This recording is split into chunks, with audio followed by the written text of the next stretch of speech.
When you look at this whiteboard, what do you see? If you're like most humans, you'll say, a black dot. Do not, I repeat, do not go through Hajj like that. Like what, you say? Do not go through Hajj noticing the black dots, noticing what's wrong. There's so many white dots, but they're almost invisible to us because we don't take time to be thankful for them. Take, for example, the food situation in Hajj. Either you're going to get a beautiful buffet, and if you're looking for the black dot, you'll say, Subhanallah, look at our Hajj group and how they waste food. I'm so ashamed. Or you'll get an apple and peanut butter lunch, or no lunch at all. And then you'll say, Subhanallah, we paid thousands of dollars for this Hajj group, and they're just so unjust, not fulfilling what they promised. Listen to me. The black dot will always be present if you look for it. And if you look for it, you'll find it. In the previous example, whether the Hajj group fed the Hajji well or didn't feed him well, they got the brunt of his criticism. Instead, the Hajji could have focused on the white dots, like, he's in Mecca. He gets to come for Hajj and be amongst the select few this year.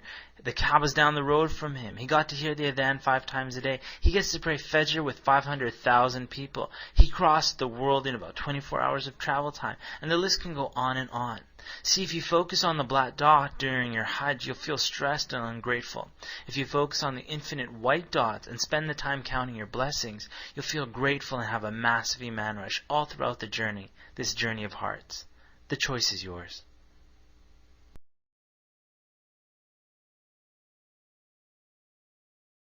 The patient circle is a beautiful analogy that I have that illustrates why some people come back from Hajj as better people and why some come back from Hajj without changing their lives.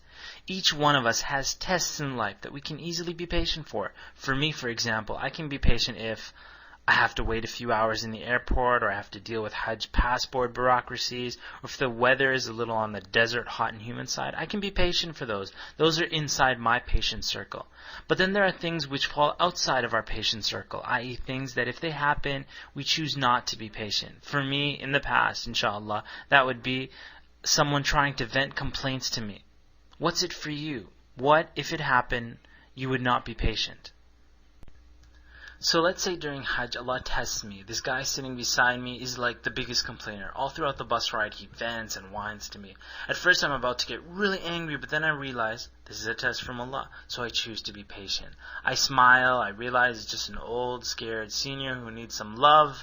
My heart opens, and I give him the bucket of love. He feels great, I feel great, and we become friends. Notice my patient circle has grown bigger. I'm now blessed with the patience to tackle even more tests that normally I wouldn't be able to handle. But let's say, on the other hand, in that same situation, that I choose not to be patient. Let's say when the senior starts whining, I shout back, I'm sorry, you've mistaken me for someone who cares. What happens to my heart at that point? It gets smaller, because now I haven't encompassed that point. Soon, even the smallest statements will start to annoy me, and my patient circle gets smaller. In Hajj, you must choose to be patient on that which normally you wouldn't be patient for.